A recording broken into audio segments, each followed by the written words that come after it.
I am honored and excited to be here with you this afternoon on your last day and maybe last few hours of the Next Level Library Leadership Institute.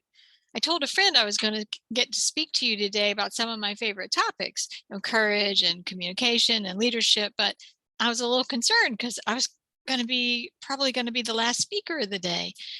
And I might be the speaker that stands between you and being done and out of here. And that felt a little scary. And she just laughed and she said that I should tell you that you saved the best for last. I I got a good laugh too, because that's really not my style to say something like that. But it sure felt good to hear she thought so. So thank you to Linda and to Neflin who invited me to join you today. I like the idea of being courageous. I like books and movies, like the story Wild, depicting Cheryl Strayed's courage hike up the Pacific Trail, or Braveheart, or even Chicago PD. So I just have this thing for stories about courage, and this may explain why I developed an interest in how courage relates to leadership and how it connects with developing daring leadership skills. Anyway, I understand you've heard a little bit about this already in your sessions, and perhaps you've explored it on your own too. So I'm delighted to be here with you today so we can dig a little bit deeper. So just a quick overview of our session today.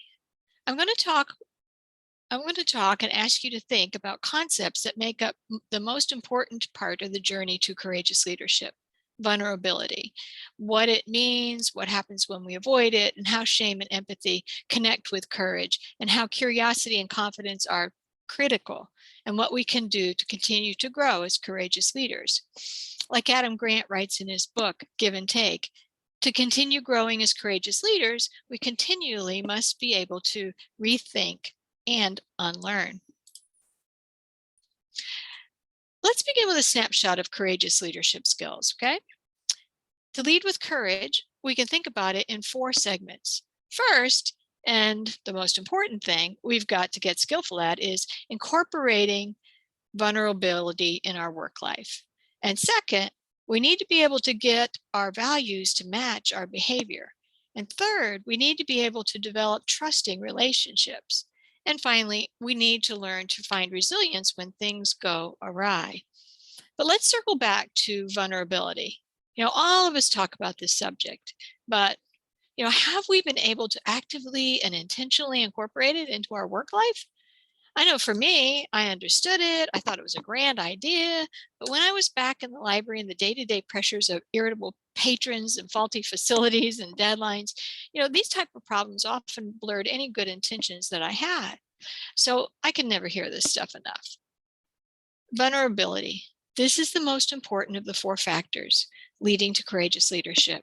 You can't have the other 3 without first being comfortable in the realm of vulnerability. And that's why we'll focus on that today.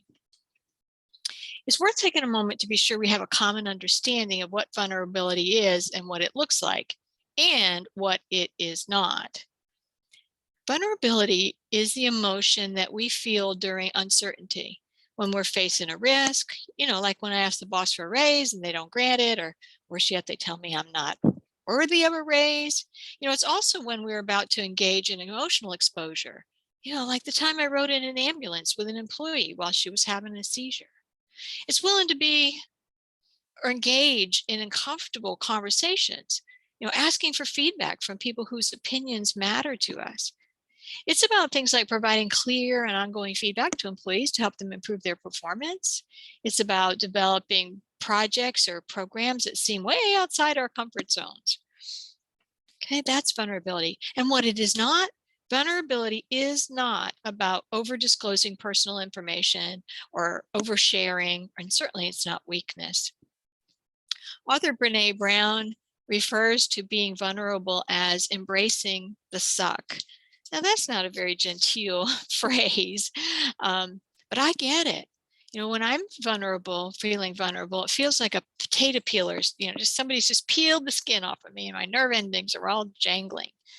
Times like when our library decided that we were going to celebrate Halloween and all the employees were going to wear costumes. I needed to wear a costume to work. Did I want to wear a costume to work? No. And I could give everybody else the opportunity. Okay, it's not a have to. We just encourage you. But as the leader, I needed to wear the costume to work and go to the little parade and be in the picture with my costume. You know, those are moments of vulnerability, doing things that are a little bit out of my comfort zone. Yeah. Asking for help. You know, I don't ask for help very well. One time I needed to move a desk and I didn't know how to get it done. I was new on the job. I didn't know who to call. I didn't know if we had a budget. And so, you know what I did? I wasn't willing to be vulnerable. I wasn't willing to show somebody risk that somebody could see the real me who didn't know how to get it done. So I waited till everybody got home and then I moved the desk. Yeah, a big honking desk. What was I thinking? Anyway,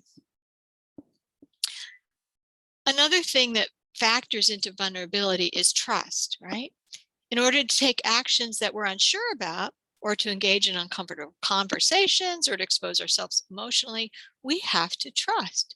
And in order to trust you and you to trust me, it has to be earned. And the math around that, well, it can be tricky. I have a similar story to the one that you may have read in Daring Greatly about the marble jar.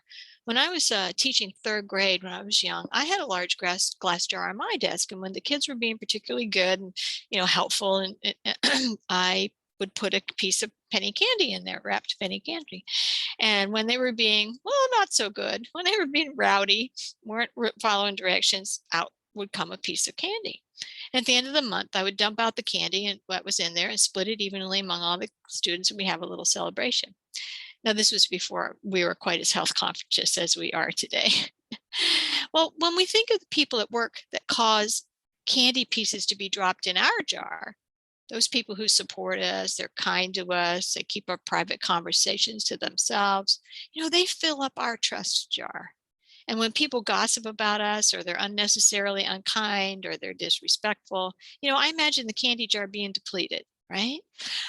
Our imaginary trust jars are also affected by disengagement. Disengagement is a major factor in creating trust and connection problems.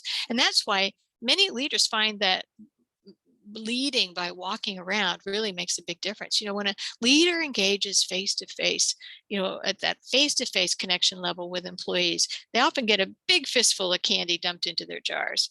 I worked for a library director who was notorious for staying in her office. She was a very smart, future thinking leader, but was very introverted and preferred only to connect with a few close colleagues. And most employees just didn't have a lot of trust for her. She loved them and would do anything for them, but they did not feel the same way to her because she disengaged. If she could have engaged more with employees, many of her leadership challenges would have been easier. The trust jars would have been much fuller. And Charles Feltman has wrote a book called Thin Book, The Thin Book of Trust. And in it, he said, trust is choosing to make something you value vulnerable to another person's actions. Choosing to risk making something you value vulnerable to another person's actions. Wow. Yeah. So look at your own behavior throughout the day, would you? Where and when do you disengage? Are there opportunities to engage more?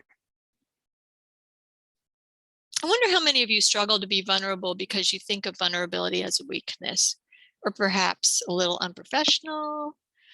Anyone? Sometimes? Sure.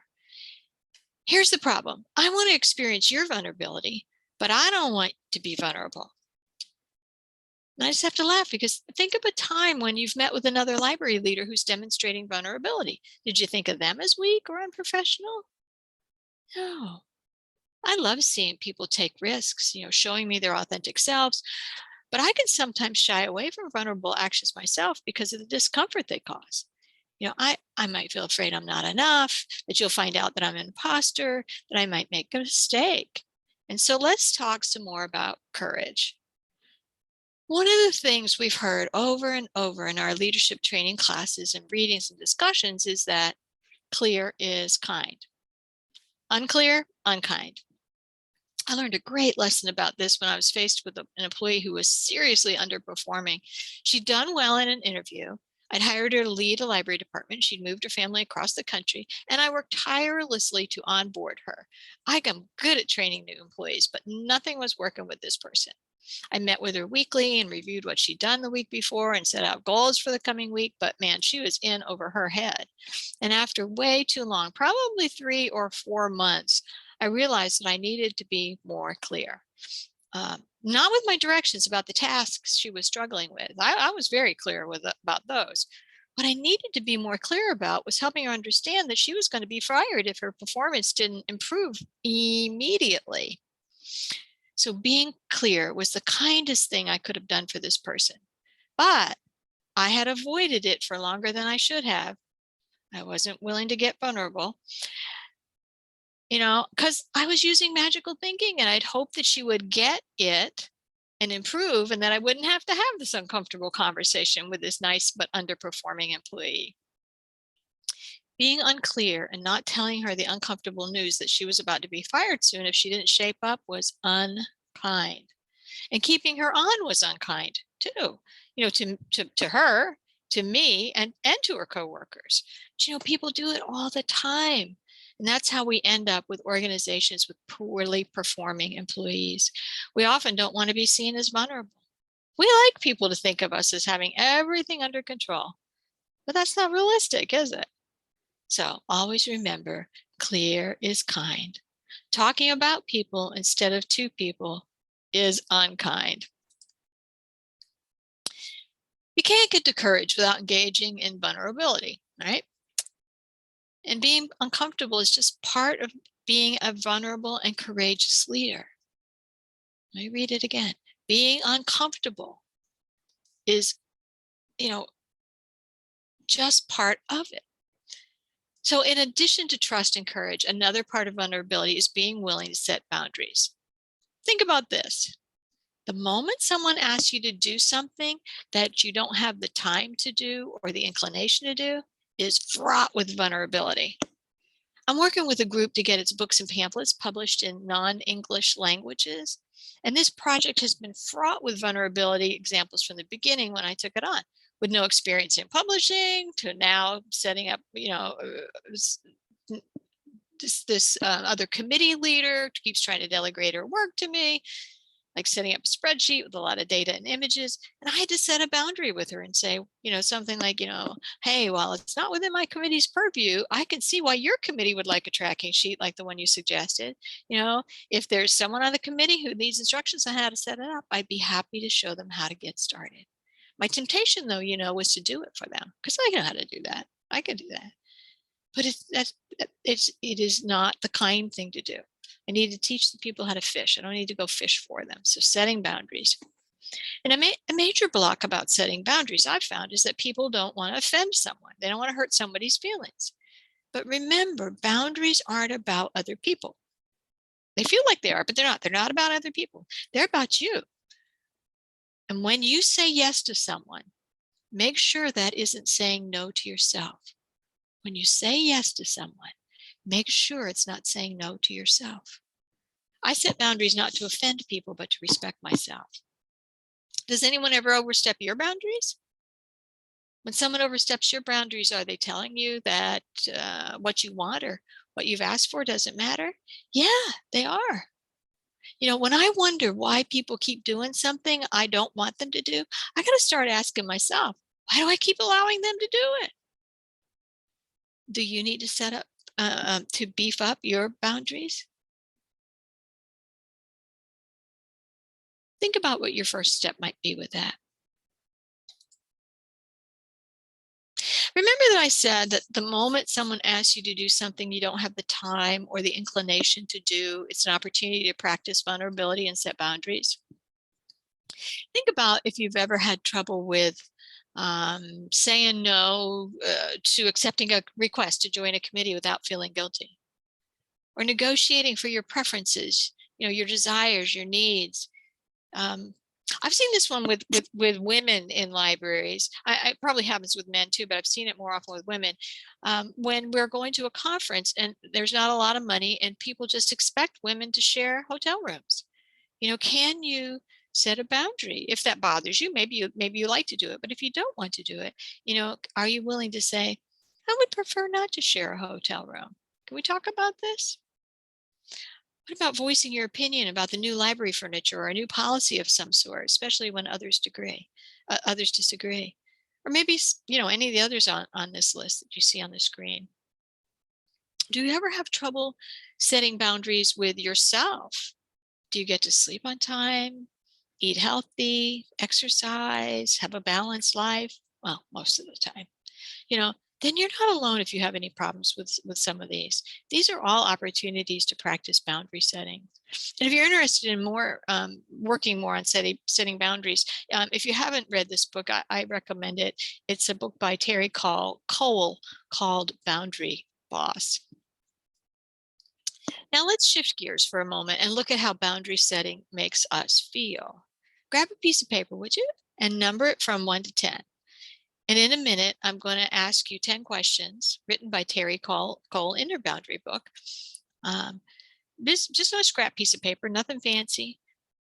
Only you're going to see your answers, and I'm not going to ask you to share the results with anyone, so the risk is low. So you got it numbered? All right, put a mark by each question number that is a yes for you. I'm going to read you some questions. Does attempting to draw boundaries by speaking up create feelings of anxiety or dread for you? 2, when you're paying for a service, do you avoid telling people or vendors that you are unsatisfied? 3, do you tend to ignore your preferences or needs for too long and then blow up with frustration? 4, do you have a very specific idea of the way most things should be done and feel often frustrated by the fact that others seem clueless? 5, do you often feel sad or angry or resentful that people don't intuit or respect your boundaries? 6, do you often fear or avoid speaking up if you disagree with or have a different opinion from the group or the person you're with? 7, have you created problematic relationships because of not being able to speak authentically or share your preferences or say no? 8, do you often feel offended by or compelled to correct the behavior of others? 9, if you feel betrayed, do you cut people out of your life or avoid them rather than initiate a difficult conversation? And 10, if friends and family have an issue, do you feel compelled to make suggestions or find solutions for them, even though they have not asked you for help? Boy, teachers and librarians have a hard time with that one sometimes. So the questions that were yes, the ones you marked that were yes for you, they're the ones that might guide you to areas for, more investigation or work. I challenge you for tomorrow. When you get to work, take a look at this list again and see where it leads you. Okay?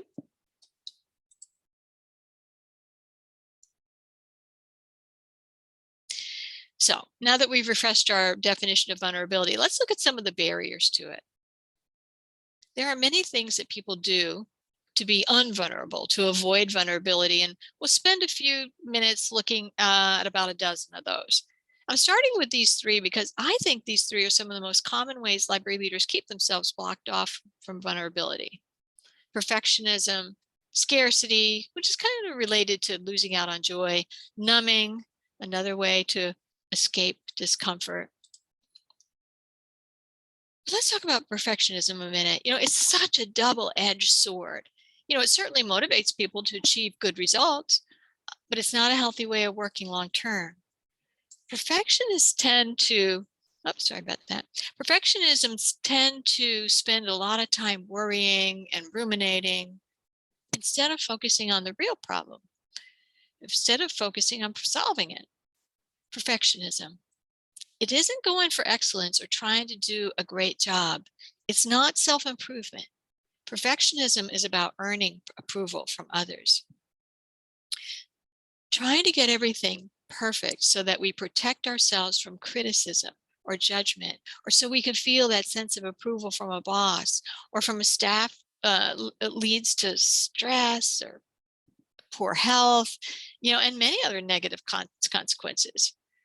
A couple of years ago, a very popular up-and-coming library leader said to me that she was struggling because her work had always been perfect. It's how she got to where she was, right? But she was no longer to keep up and be perfect with every project and every document and every meeting. Everything wasn't perfect anymore. And she was really struggling. And I've seen this over and over and over again with library leaders when they're promoted to very high level leadership positions. From the first time in their life, they find it difficult to embrace the idea that they must do more delegating, and they must accept that good enough is good enough. The second thing I talked about was the scarcity. The second barrier to vulnerability on the list is about scarcity and its relationship to joy. So think about this. Most of us feel joy immediately when we get good news, right? Like when the funding for a new librarian position comes through and it's just been approved, yay! But look what happens next. Pretty quickly, we become afraid that something bad is right around the corner, and we think, will anybody good apply for the job? Who will I get to be on the search? And who will I get to be on the search committee? And fill in the blank. This feeling of foreboding joy is not uncommon, but as courageous leaders, we need to watch out, and we need to remember that there is an antidote for this feeling of foreboding joy. There's a solution to this problem, and that solution is gratitude. Find gratitude wherever you can. And finally, a note about numbing, the third one. What I call discomfort, the discomfort of work life, triggers us to engage in behaviors that are not courageous. It's as if we pull a steel box down around our vulnerable selves. Our vulnerable self may feel temporarily safe in that steel box, numbing with the fifth cup of coffee or the fourth donut or visiting a work friend to gossip. These acts might temporarily relieve the discomfort, but we know those aren't really the solutions. And some leaders also mistakenly adopt one of the following approaches. They divide employees and colleagues and people in leadership positions into two groups, the winners and the losers. And other barriers people use to avoid vulnerability are being sarcastic or being a cynic or always needing to be right or being overly critical.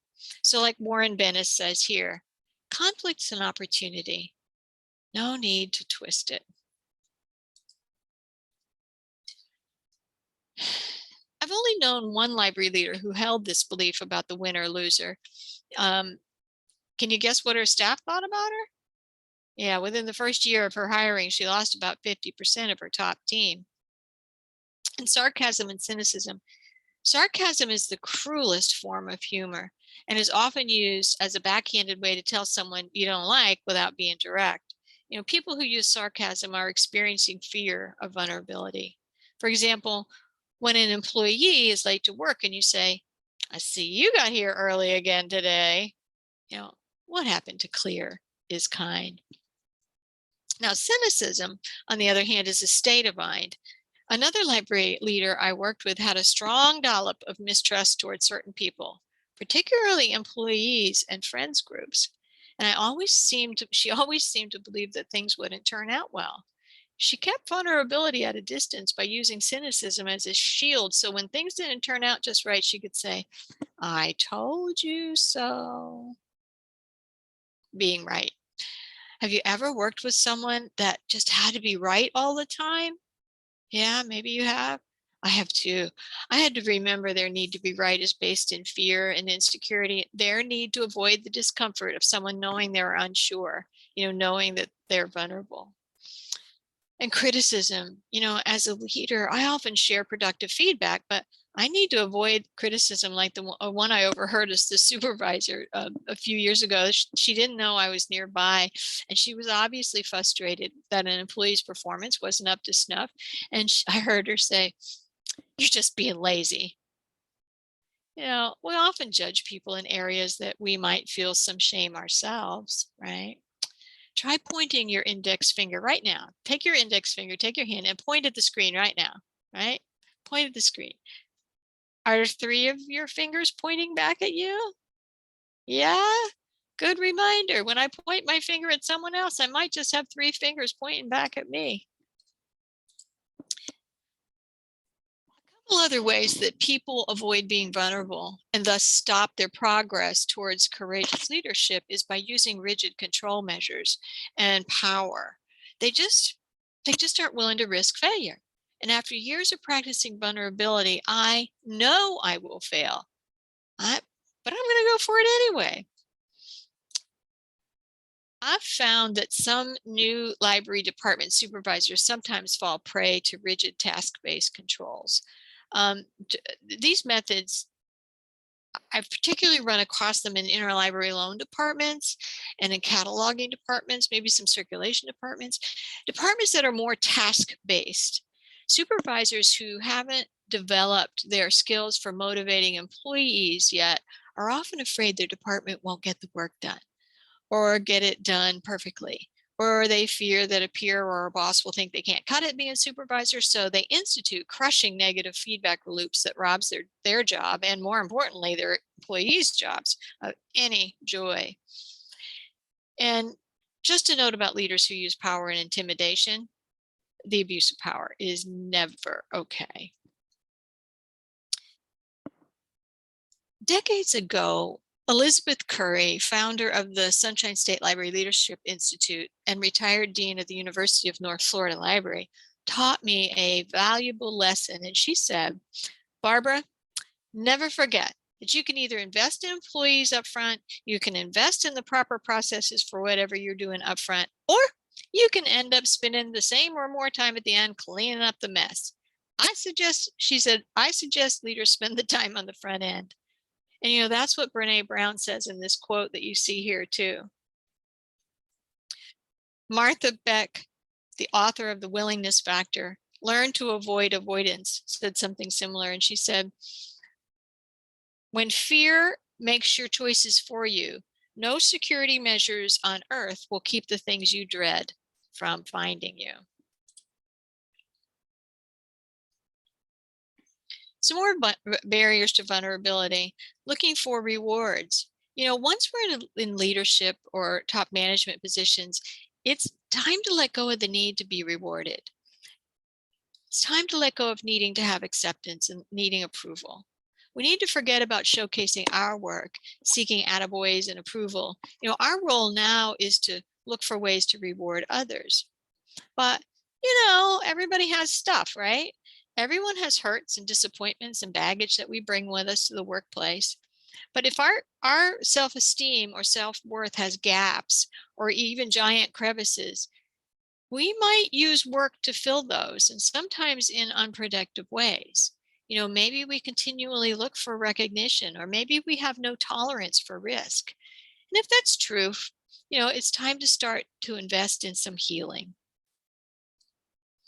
Oscillating. Some writers write this, some writers, some authors refer to this as serpentining, and some call it zigzagging, but whatever it's called, I know you'll recognize it. We do it when we're avoiding vulnerability. We do it by trying to control or over control a situation. We do it by trying to back out. We do it by pretending something isn't happening or pretending we don't care.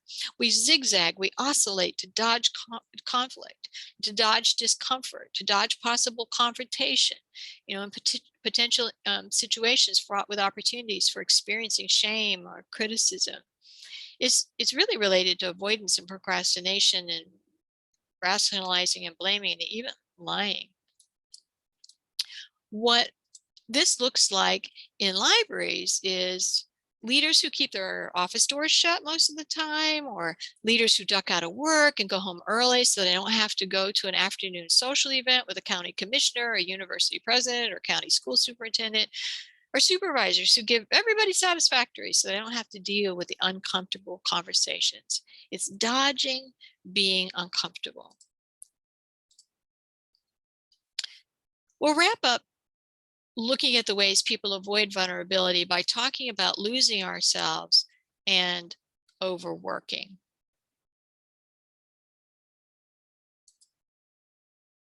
When library leaders focus on fitting in, they can lose themselves. They can bury their authentic selves. And I encourage leaders to watch for this. It can be really insidious.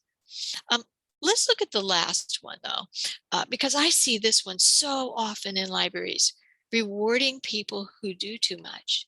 You know what Benjamin Franklin said, right? If you want anything done, ask a busy man to do it. You know these people in your organizations too, don't you? Maybe you even recognize it in yourself. You know, can you identify the employees at your library who attach their self-worth to their productivity? I know lots of these people. Classes and institutes and leadership teams are full of them. You know, some leaders have a feeling that the more work that they produce, what they accomplish is directly related to their self-esteem, their self-worth.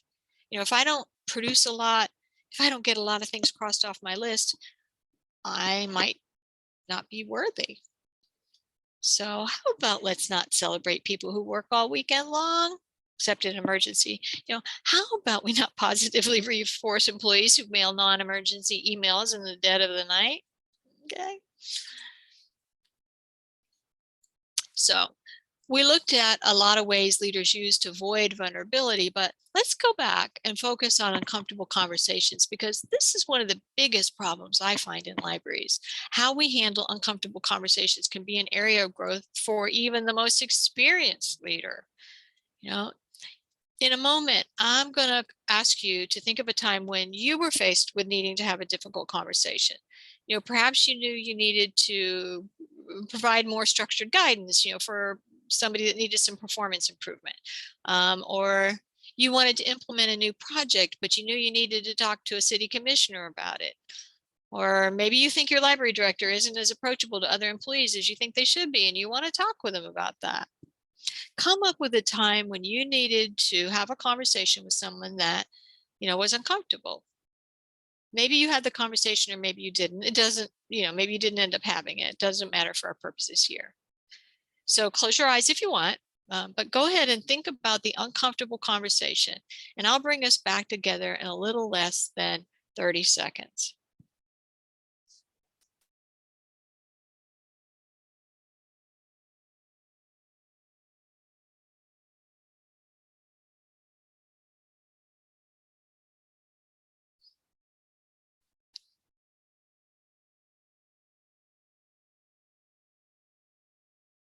Okay, grab a piece of paper and pen.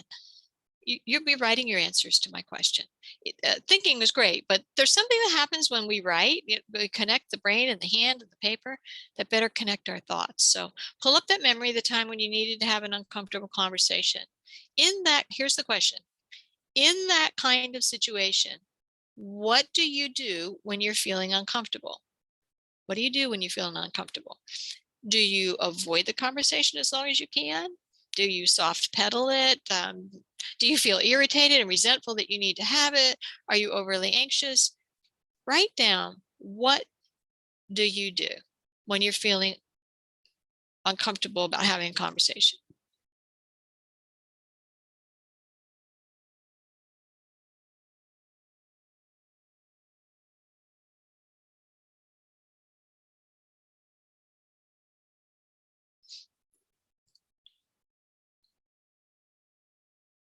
Okay, we're going to move on, but I know this isn't enough time to come to any deep and meaningful answer or even get your answer to it probably. So I encourage you to write the question.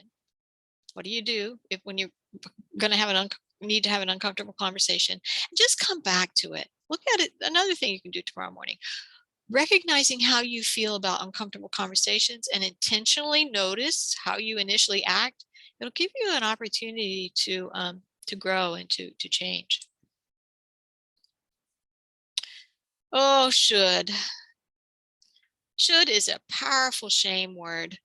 What if I stopped saying should to myself and to others? What if I said might instead? You know, how shame and empathy play out in our lives is so closely related to our capacity for vulnerability and courageous leadership. It's worth taking a quick look at. First of all of us experience shame. The only people that don't are people like sociopaths. So shame is universal. And what I found with my work with courageous library leaders is that although the feeling of shame jumps on them once in a while, for example, they might feel ashamed when they weren't as articulate as they would like to have been at a meeting, or what happens is they're able to identify that feeling of shame. Oh, I'm feeling shame. And then they remind themselves that what the shame is telling them has little to do with their worth. And they remember that the feeling of shame is temporary and that it will pass. And then they divert their attention from it and they move on. This is one I hear a lot about shame. An example that I hear from library leaders is, and I've seen it, they feel shame when they need to take time off from work. They intellectually know that they can take time off, but the shame discomfort, the feeling that someone will think badly of them, is very uncomfortable. And by the way, even though that's usually the opposite, people aren't thinking badly of them, but that feeling is very, very strong. Also, keeping quiet or hushing up about it when we feel shame isn't helpful. The trick to fixing shame is connection with a trusted colleague who's empathetic, or friend or family member. Shame cannot survive when you share it with an empathetic friend or colleague. When you expose shame, it withers. And finally, feelings aren't facts. I'll say it again. Feelings are not facts. Shame will tell me that I'm not good enough. And the problem is that unhealthy perfectionism is not one of the ingredients for courageous leadership. So put it on a sticky note, write it on your keyboard, whatever works. Just remember, feelings are not facts. And remember that empathy is not sympathy, and it's not trying to talk someone out of feeling bad. A librarian I mentor was in a car accident not long ago, and she told me about how she was so grateful for her friend who said, "Wow, having a car accident, that's a bummer. How are you?" Note that her friend didn't try to fix it or compare. She didn't say, what many of us might, "Well, thankfully no one got hurt," or, "Gosh, I'm glad it wasn't as bad as when I totaled my car last year." She was just able to reflect and listen. And courageous leaders and courageous friends do just that. They provide a shoulder to lean on when it's needed. Courageous leaders create cultures of connection and trust. And one of the key ingredients for that is empathy. There are many definitions of empathy, but I think the easiest way for me to think about it is that I employ empathy when I am seeing the world, the situation, the event through the other person's eyes without being judgmental. Empathy is when you say, "Oh man, I've done that and it's a bummer." It's not, "Oh, I'm so sorry, you poor thing." The first one's identifying, which lets us connect. The second one is judging. We don't connect. The best leaders have a very strong sense of empathy. Another way to increase my connection with vulnerability is being curious and being confident. I hear curiosity from leaders I've worked with when I hear them saying things like the phrases on the slide. An example of the first one comes from a library leader I've worked with. Let's just call her Melissa, who told me her boss emailed her and asked when she'd have a collection count report submitted. And Melissa told me she felt immediately angry. What the heck did the director want? She just assigned it to me earlier this week, right? So Melissa was not, she was really upset, and she felt shame too. She told me, she said she felt like, "Oh no, like I'm not good enough. I should have been working on this instead of the other project." And she really got herself in a twist. So we talked about how this could be an opportunity to practice curiosity and vulnerability. And even though it was really painful to do it, she did arrange to pop over and see her boss in person. And this is what Melissa said to her boss. Melissa said to her boss, "What I tell myself is I'm not the best leader. I'm too rushed. I've got too much to do. I'm failing on all fronts. And when you asked me when I'd have the report to you, I made up my mind that you were poking me because you don't think things are going well either. And I'm wondering, if you're concerned about my performance." Well, her boss looked at her kind of askance, and then she sort of smiled and she said, I know. She said, you're the one of the best project managers we have. I just wanted to brag at the provost meeting and, just about how well the collection project is going. And I thought I'd bring along some of the numbers. And there's no rush. The meeting isn't until next Friday. So here's the thing.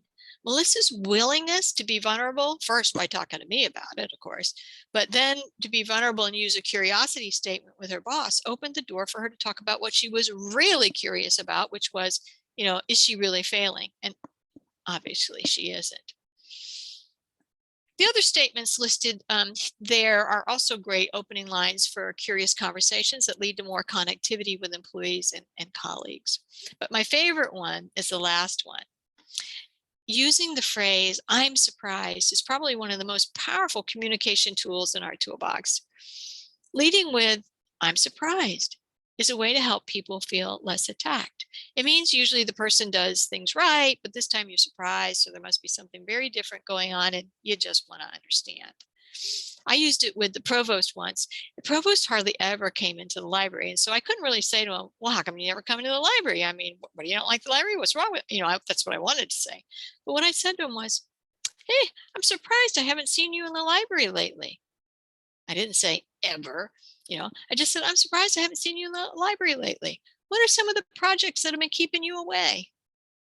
I was able to take the position of being curious and inquiring instead of shaming and blaming. So being able to adopt vulnerability skills plus using curiosity approaches and continued practice brings us to the good kind of confidence. Not overconfidence or unwarranted confidence or the he's a blowhard kind of confidence, but grounded confidence, the kind that is built by being able to live in vulnerability and discomfort rather than running away or shutting down or avoiding.